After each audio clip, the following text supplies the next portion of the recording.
listening to the Total Profit Podcast. I'm T2, and I'm here with Tommy P., who keeps telling business owners a lot of things that they don't seem to want to hear. Truly, it's not the economy. All right. Some of these problems existed before today. Well, and that's exactly what we're talking about today. All right. Every headline is screaming inflation, supply chain, labor costs, rates. But here's a very uncomfortable truth that we're going to dive into, and that is that inflation isn't killing your margin.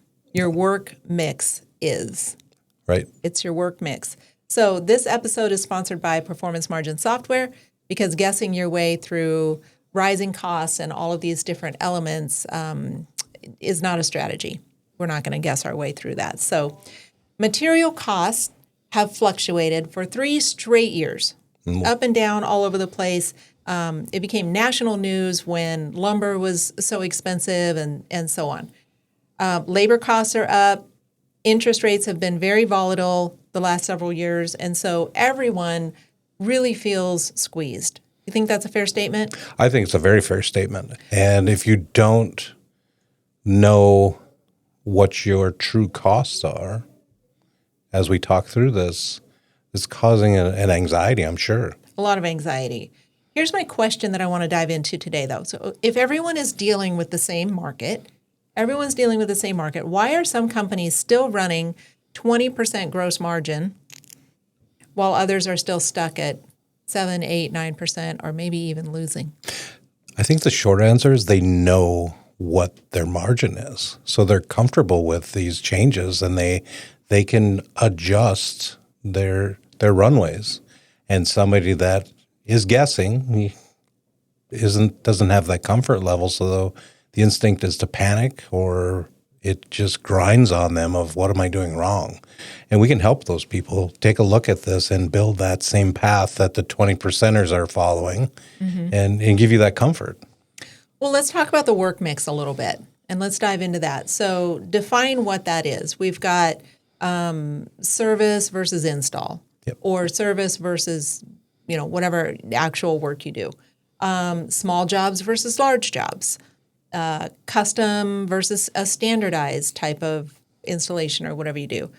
There's high complexity types of jobs versus things that are very repeatable. Right. Okay. So most owners kind of lump all of this together, and they say, we're busy. But like you said before, busy is not a business model. No. Busy is not a business model. So when we separate those work types within the performance margin software, something always happens. One category is carrying the company, and another category is quietly bleeding the company. And when we provide that kind of clarity, it's so eye-opening for our clients. What usually shows up when we break this down, thinking about those work type mixes? Well, it's an education piece that you can't use the same margin for everything. You have different levels of performance in your work groups, and you need to plan them accordingly. But at the end of the day, I'll make the analogy of a custom car show on television. These cars come out and they're 20 times the original value, but that's because they cost that much. So if you have a custom job, you have to have the mindset that people are using you because of your craftsmanship, and that's worth something. You've earned that. So don't kind of set that to the side and lump everything as, this is my number. You need to be flexible. You need to be flexible. We find that a lot of those custom projects sometimes underperform. Business owners will do them as a one-off for various reasons, and maybe there's a strategic reason. Maybe you want to bring on a high-profile client. Maybe you want to do a specific type of work and experiment with it a little bit, and so your margins might be lower there. But if that's something that you're doing on the regular, that's not good. It's risky. It's very risky. What about small jobs margin versus larger job margin? Yeah, and those are bid according to your margin, but also according to what the market will bear. The founder of performance margin software uses the analogy in his journey. One year he was bidding everything with the same margin, or salespeople were, and he would get a ton of little jobs that had very, decent margins, but not getting the big jobs that actually had the margins with the cash. And he's like, what the heck's going on? Peeled it back and realized this is where the tier system comes in. By whatever increment of dollars these jobs fall into, they have different levels of profit to squeeze out of them. Oftentimes, business owners will bid the larger jobs at a smaller margin, but because of the volume of it, they end up making more money off of the job overall. Right. So, there's different margin levels for the size of job, and we help define that. And you mentioned the service industry. Mm-hmm. Services is a call for your expertise. People have a problem. They're using you as the subject matter expert, and there's a value to that. So don't degrade your value when you have these different profit centers or different work types in your business. Don't degrade your value. Know what you're worth. Right? Know what you're worth. So here's a few phrases that this is what guessing sounds like. Guessing sounds like we think that commercial jobs are profitable. We believe that our remodel division is really strong. We've always done it this way.